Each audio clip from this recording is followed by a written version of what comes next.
继续来到桃园，一间人家厝，这个厝边当咧施工咧灌浆，应该是板模固定了无好势，大量的阿妈头灌破着后尾门灌入去厝内，因价是马桶遐尔啊悬，厝主真苦恼，一声看要安怎来清理才好。这个没办法清啊，这很难清的。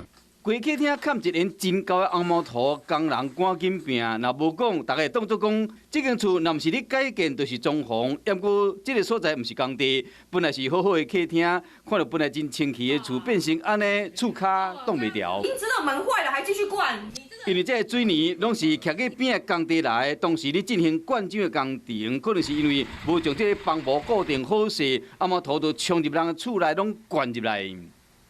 原本我们想说这个门是铁门，它是很扎实的，就没想到它里面是保丽龙。工程人员讲，因为这间厝的铁门伤烂，才会挡袂牢。这款的讲法，和住户真正无法度接受。本来是铁门，是被它挤破了，是不是？对，然后下来之后他跟我讲说我们家铁门太烂。虽然讲工程单位答应讲会善后甲赔钱，也毋过看到本来真温暖的厝，拢是红毛土，恐惊无人笑会出来。